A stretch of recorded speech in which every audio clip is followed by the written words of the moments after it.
Hi, and welcome to the Debrief. I'm Donna King, Editor-in-Chief of Carolina Journal. This is our weekly wrap-up of everything we've been covering in all the public policy and politics happening right here in North Carolina. So make sure you like, subscribe. We're bringing it to you each week with all the information you need with North Carolina state government. Okay, joining us this week on the couches, Mitch Kokai from the John Locke Foundation and Alex Baltzegar, our political reporter covering the General Assembly every day. And, of course, David Larson, our opinion editor of Carolina Journal, and David Bass covering everything education, good reporter here for Carolina Journal. We're really excited to get started with this. One of the stories that we've really been following. Let's jump right in. Alex, I'm going to start with you.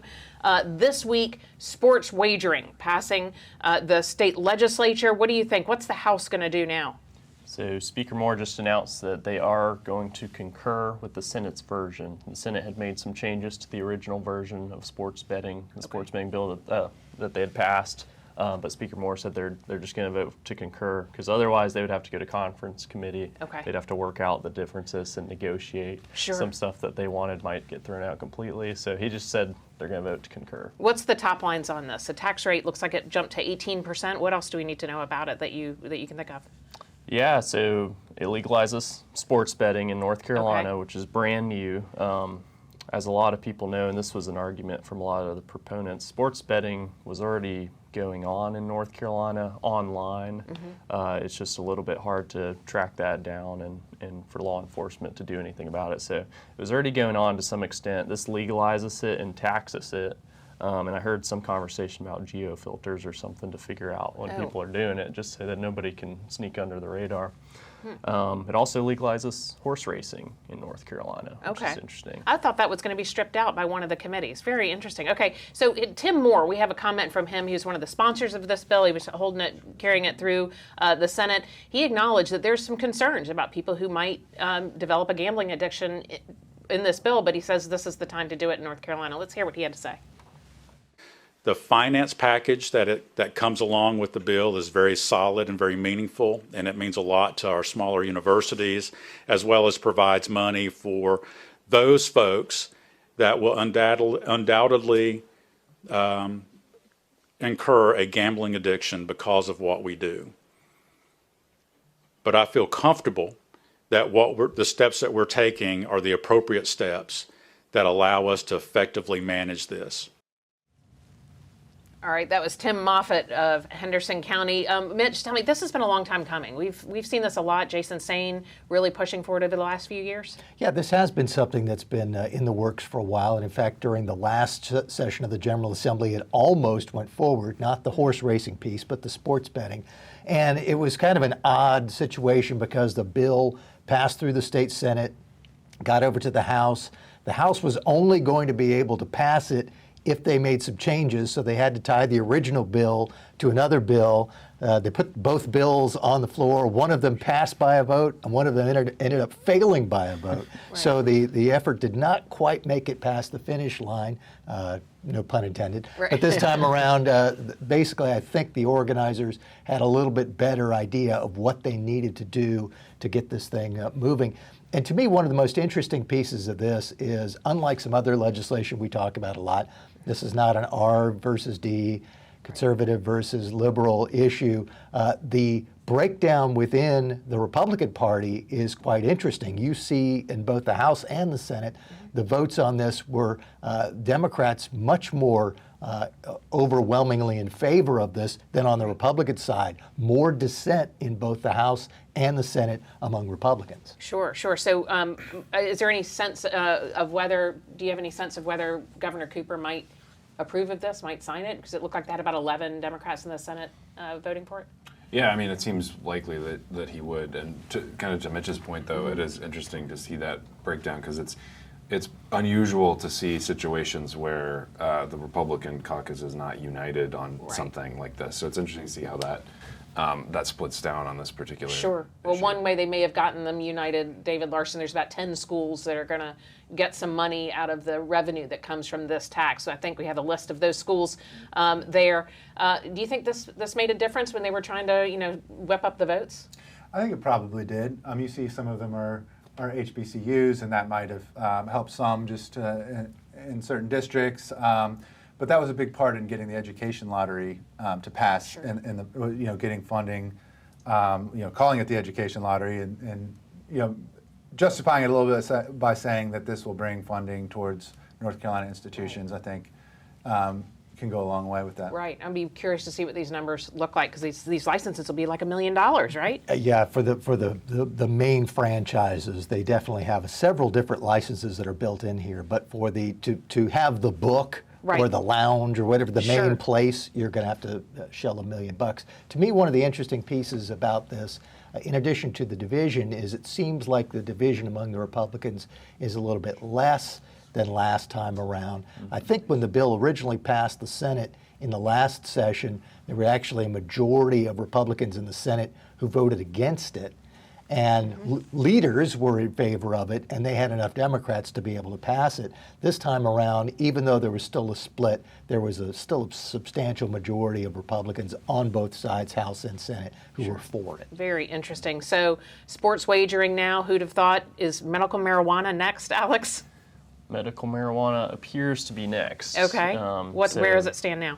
So last year, the Senate passed medical marijuana, and the House never even took it up for a vote, indicating that they didn't want it.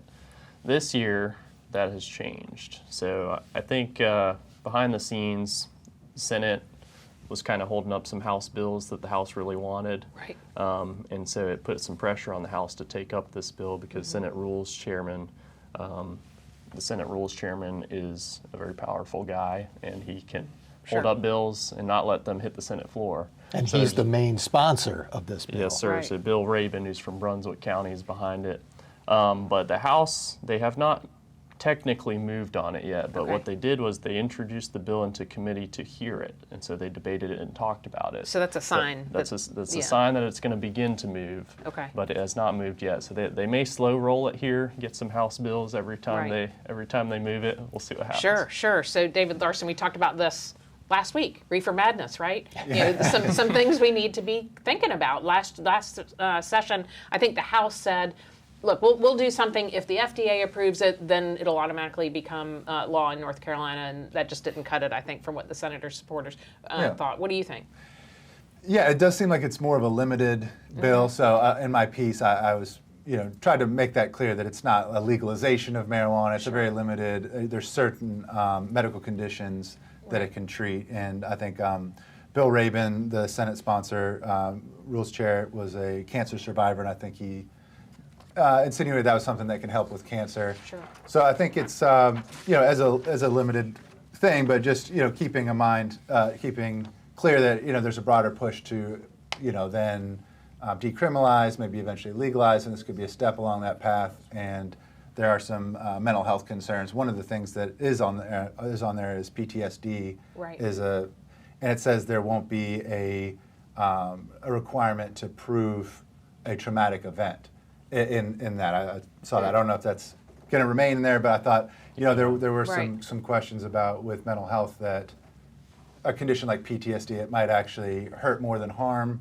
So it's something to look at. But I do think both the marijuana and the gambling is kind of a sign that there's being more open to that. The libertarian impulse within the Republican Party is maybe on the ascendancy more than maybe generations past. There's definitely a cultural Sure. conservatism that wouldn't even probably have considered either of these. Right. So There's just a sign of the times there's a little some bit. negotiations going on. That Okay. may change a little bit. I think I'd expect the PTSD part to stay in there, but Representative Timothy Reeder from Greenville Okay. brought up this point in committee when Rabin was introducing the bill. He said they list several, I think 15 debilitating illnesses, Okay. but Reeder, who's a doctor, brought up that not all of them are technically debilitating. One of them, of which is HIV/AIDS. Okay. He said most people can live a long, normal life with modern treatment these days, and so he was questioning whether that's technically a debilitating illness that should be covered. So we'll see. Rabin himself said that he's open to negotiating that piece of it. Sure. Very interesting. All right, I'm actually going to move on to David Bass and your story. This is really interesting. A new video that shows an undercover investigation in some North Carolina schools surfaced this week. Yeah, absolutely. So there was a news outlet that had hidden cameras, went in and talked to some school officials in different school districts, and basically was just trying to tease out what they were teaching with regard to critical race theory type topics.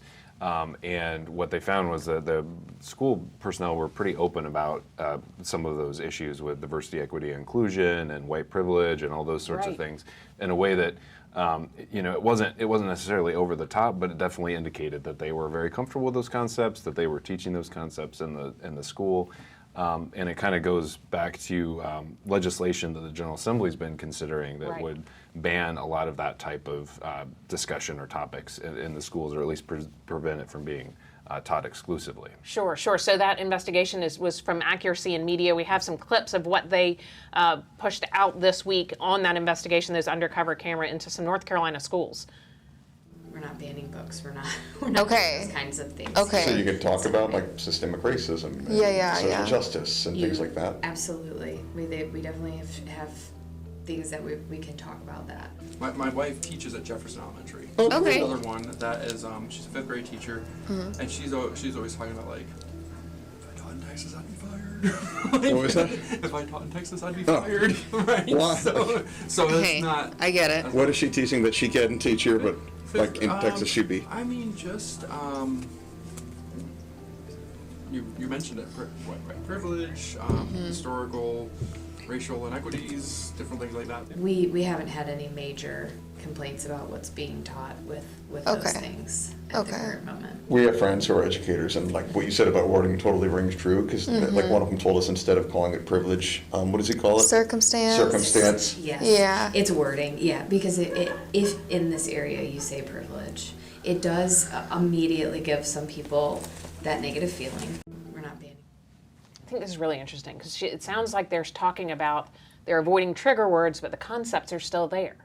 Yeah, it's almost like, trying to fly in under the radar and not excite too much attention, but the core concepts of kind of the critical race theory related topics are still there. And I'm sure there are a good number of parents in these school districts who would be very interested to know that that's what's being There was something taught. they mentioned called Newsela. Is that what it was called? Do you know what that is? Yeah, so Newsela, I think is how they're that's saying it. yes. But that's an interesting part of this is there's all these structures in place, kind of like DEI, consultants, and Newsela. Newsela is Southern Poverty Law Center, which is pretty far left organization, and Howard Zinn Project, which Howard Zinn had, people's history. It's kind of a Marxist perspective on U.S. history. Okay. But they are taking the news of the day and filtering it through kind of a far left. And they're making it a classroom tool. So teachers all over that use, Newsela, that it's the news, whatever. They pull it up and it'll be some news story of the day filtered through that perspective. And so all of these schools that they spoke to are using it. It just kind of shows the depth of structure there is to kind of left-wing influence on schools with all of these. And that even if you make a law that says you can't use this term, they're like, okay, and they're adept enough to just shift slightly how they say the exact same things. Sure. It's kind of what they said. Durham County Public Schools was using what's it Newsela. called? Newsela. Very interesting. That was more in this. Mitch, tell me your thoughts on this. Well, a couple things. One, I watched the whole video. We saw some clips, and I was looking for the gotcha moment. I didn't really see any great gotcha moment. This person said, yeah, we're trying to get around the parents, and we're going to teach them all this crazy stuff. I didn't find that, but it did suggest that, as we've been talking about, that these folks are comfortable with ideas and discussions that a lot of parents really don't want to happen in schools. And if you say, well, you can't teach CRT, they'll say, well, we don't teach CRT. But they're still talking about the same types of things that parents would be uncomfortable with their kids hearing in a classroom. And the discussion of this news outlet also tells us that this is something that goes beyond the schools. It's not necessarily always just the people who are teaching or who are the administrators are trying to do something nefarious, they're picking up some resource that they might think is fine, not knowing that the resource that they're using is the problem, and that because they don't really know what's going on in the news, and they don't really know that what they're reading is a leftward spin on it, that they can't counteract it. So I think the main lesson for this from this is that parents need to be very vigilant about what's going on in their schools and need to be paying attention to what's happening, and don't just take on face level that your kids are not getting this left-wing stuff you don't want them to get. Does that feed that argument that parents need to know what the materials are, that they need to be posted online or available to them? They certainly need to have access to the material that's being taught in the schools. And I think at the end of the video that was put forward, the bottom line for the group that put this out was there needs to be school choice. And so parents can either accept this, or they could say, no, we don't like this, or want to use the money that we get through school choice or the options that we have from school choice to choose something else. Sure. And so that, I think, is a key argument. Exactly. David Larson, you've been doing a lot of work on school choice, and some of these private schools are getting heat because the kids are coming to them now. What's happening? You did a great story on that. Yeah. So about a week ago, I actually talked to some school leaders out in New Bern, Pelita school out there. It's a small Christian school, minority African-American school. And they had basically shared, they've been very out front in supporting school choice and supporting opportunity scholarships, all that sort of thing. And they had just shared with me how, particularly since the shooting in Nashville, that was a small private Christian school, that they've felt some extra security threats, some extra pressure just as a small private school. And particularly being out front on school choice issues, I think, as well. They've kind of felt like they've had a target on their back.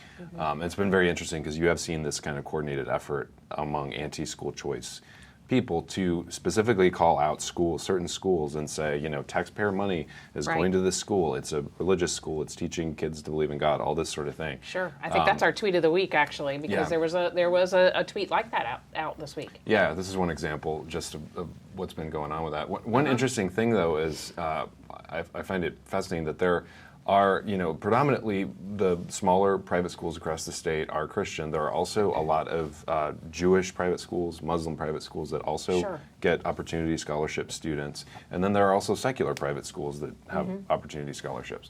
So in each one of these cases, it's about the parents choosing the best education for their children. So they're making the decision there. Nobody's forcing them to attend there or make that decision. If they want to go to the public school, they can. If they want to choose a private school, they can. It's about school choice and having the options. Very interesting. But a lot of these concepts, CRT, DEI, started on college campuses. Are we seeing a trend away from that starting again on college campuses? So there was a story out either this morning or last night that UNC Med School is getting rid of their DEI program, which was surprising to hear from UNC because a lot of the stories you hear coming out whenever UNC's in the headline is something fairly liberal. Right. But that may be starting to show some changes at UNC. They're also, as we I think talked about on this show, they're starting a new program for free speech, the Free Speech School. What's that called School again? of Civic Life. School of Civic Life and Leadership. So there's been some interesting efforts at UNC that have maybe been pivoting a little bit in a different direction than historically they've gone. Interesting. That'll be good to watch. Yeah. Now, UNC is in the news for some Supreme Court stories as well, right? That's right, yeah. In fact, we know that North Carolina is going to be making some national headlines in the weeks ahead because we're getting near the end of the U.S. Supreme Court's term, and there are a couple of major cases with North Carolina ties that are going to be decided. First of all, whether the court is going to make a decision or punt on Moore v. Harper, the big redistricting case. There's also the big, speaking of UNC, case about the affirmative action and the use of race in admissions at UNC Chapel Hill. There's a case at UNC and another case at Harvard that the Supreme Court's going to be deciding sometime between now and the end of its term, probably around the end of June. But the reason we're talking about this now is that there are a couple of other cases with North Carolina ties that are going to be in front of the justices on June 15th, and they'll decide whether to take them up or not.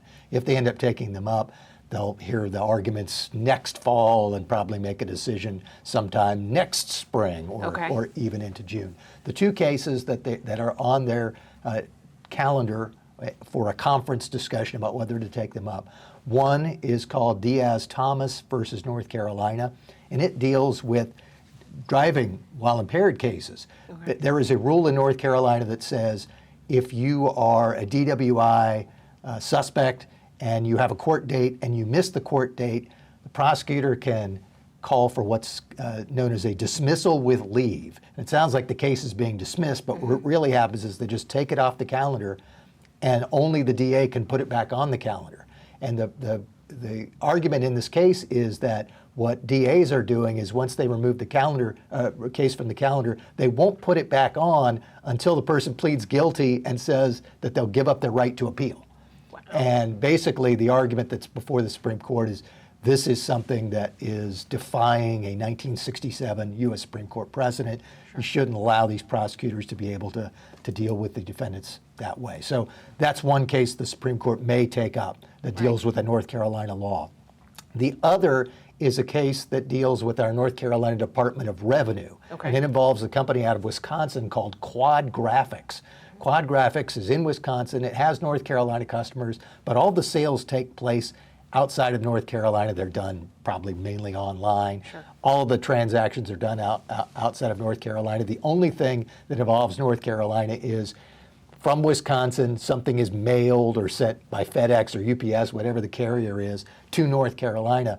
But the North Carolina Revenue Department said, hey, the customers are here in North Carolina, we're going to tax it. And they went back, did an audit of Quad Graphics in 2018 and gave them a $3 million bill for tax revenue, so for sales tax assessment. So Quad Graphics is saying no. Previous U.S. Supreme Court precedent, including a case from 1944 called Dilworth, says you can't do that. And the North Carolina Supreme Court, according to Quad Graphics, made a mistake by allowing the Revenue Department to do this. So that's another case that's up for this U.S. Supreme Court to talk about on June 15th. There have been a number of business groups that support Quad Graphics, not only the North Carolina Chamber, you've also seen the National Association of Manufacturers, other national business groups that say, no, you can't do this because this would cause cause chaos throughout the states. All of the states would then come back and try to tax sales that don't have anything to do with their state. So it's going to be interesting to see what happens. Wow. Now that DWI case that you and I were talking about this before the show, you said something interesting that I hadn't really thought about. What do you think about this? Well, I thought, in the Sixth Amendment, I believe the U.S. Constitution says we have a right to a fair and speedy trial. And I was saying that basically if the prosecutor is, oh, you missed your DWI trial date, so I'm just going to hold this over your head. For it's kind of permanently hanging over their head if somebody were to see that there's a pending DWI charge. That can ruin people's job opportunities, all kinds of things. So if they're not guilty, even if they are guilty but they haven't had their day in court, they're not getting a speedy trial. They'll just have this hanging there until the prosecutor's using that as leverage to, okay, well, if you decide to plead guilty, then we can finally have this trial. Otherwise, there's not a practical way to not plead guilty and still get a speedy trial, right? It doesn't appear that way. That's why it's made its way to the Supreme Court. It seems that people are seeing that might be an abuse of a tool that the prosecutor's abusing, hanging it over their head that way. Right. Yeah, and the speedy trial argument is part of the argument that they're moving forward with, that, hey, this is violating our constitutional rights to get this speedy trial. Sure. Very interesting. All right, so I want to actually skip ahead, if we can, to your outrageous story, because I thought this was really interesting. We had a little spat of crime going on here at Carolina Journal and John Locke Foundation. 2 employees have had cars stolen in the last month. Yeah, so it was something I've been hearing, sort of anecdotal reports of people's cars getting stolen here and there. And then, this month we've had 2 employees with their car stolen, and then people are like, that's what in the world? What in the world? It's kind of wild to have that. And so I decided to dig into that a little bit more, and it looks like it is a national trend, but it's, North Carolina is getting hit by that as well. Right. So there was a 1-month period, February 19th to March 13th, I believe, where there was 4 major heists at dealerships where over $1 million worth of cars were stolen. And then in Raleigh, they were looking at, since last year, the first 2 months, or first quarter, there was 43 stolen cars in this one district, and was 12 the year before. Wow. Charlotte had 99% increase in the first quarter compared to last year's first quarter. So the Charlotte Police Department said it was the number one concern, or the top crime stat that they're looking at right now. Largest increase in crime, I think that was what Right. it was for car thefts. So, I was just looking at different people's response to that. And so for Raleigh, they pinpointed, people, it was in the colder months, maybe people are leaving their cars, running to warm up in the morning. And then for Charlotte, they mentioned a TikTok challenge that was like steal a Hyundai, steal a Kia TikTok challenge. Really? And Josh Stein, he mentioned that TikTok challenge, Sure. but also he had this where he kind of blamed this rise on Kia and Hyundai not having up-to-date, it's called an immobilizer, that it's a certain anti-theft device. But a lot of these seem to be, to me, sort of blaming things other than the person stealing the car. Right. There was a time not too long ago where no cars had these immobilizers, Right. Or when everybody, in my neighborhood, there's still a lot of people who leave their car running in the morning to Sure. warm them up, and our neighbors aren't jumping in there and stealing them. Right. So, that's not to say that a Hyundai and Kia shouldn't update it, and that probably would help. Right. It looks like, especially this TikTok challenge gives a step-by-step. Here's how you steal a Kia in 10 seconds or whatever. It's just Right. some very quick process to steal these cars. So they should look at that, but at the same time, I think it's important how about- to recognize that there's certain lawlessness going on if people are taking the slightest opportunity to steal a car, and that's skyrocketing. So I Right. thought that was kind of interesting, especially considering, hitting close to home with Sure. a couple here. So. Absolutely. David, we've seen a huge increase in crime lately. How about cracking down on the car theft rings instead of blaming the manufacturers? Yeah. And you've seen that a lot too. Yeah, exactly. Yeah, no doubt. It is. I was just thinking it's tracking with the overall rise in crime in Right. other areas across the country and across North Carolina and whatnot. And yeah, I think it's interesting that Josh Stein would choose to go after the manufacturers like Right. that. It's like he's running for governor. It's like an anti-Kia Sure. campaign kind of Right. thing there. Instead of talking about the issue is, there are some things that can be done, but the main issue is this is crime that's being perpetrated by individuals and Right. individual accountability there. Yeah, this overall lawlessness. Do you think that this is a role for the General Assembly? Do you think they could get involved in something like this? We'll see. I'd have to see a proposal as to what Sure. they could do about stopping car crime, because it's Right. already illegal to steal a Yeah. car. Yeah, you can't make it more illegal, I So, guess. yeah. Yeah, Sure. they could raise the penalty or something like that. That's true. Right, Which right. happens on occasion, that something is a big issue, and they say, well, let's make a new crime, or let's step up the penalty Sure. for the crime that we already have. Josh Stein's wording on this is just silly, saying that that Kia and Hyundai are creating hardships for their consumers. Right. No, what's happening is some clown got on TikTok and told people how to steal these cars. Right. That's what you should be cracking down on, not these companies.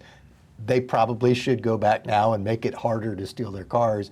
But it's Right. not something that they did wrong. It was something that someone using this social media platform did wrong. Right. David, do you think we're seeing like an overall change in the way we view lawlessness and crime? Yeah, it's just interesting to me that there would be so many teens that are that, or young adults too, that would be that influenceable. Like you're scrolling through social media and there's some clown makes a video like So that, they and were you're gonna do like, it. well, I'm going to go steal a car then. It's Right. like, I think there's a certain, you see a lot of these challenges or pranksters that come up and Sure. pretend to rob somebody or something, Yeah. and it's like, it goes badly. It's like, well, yeah, that's, like they're Right. treating life like a game almost. I think a lot of it's how much time we spend on social media or playing video games, and they think they can just treat life like Grand Theft Auto or something, where Right. they go out and rob somebody, It's steal a crazy. car, and it would just be, it's Yeah. just a fun thing, I I guess. know. I had a job when I was a teenager. I think that's what they need is jobs. I'm only half joking when I say that Xi Jinping and the rest of his Chinese communist cohorts are back there laughing at all of this, Right. since they run TikTok. Yeah,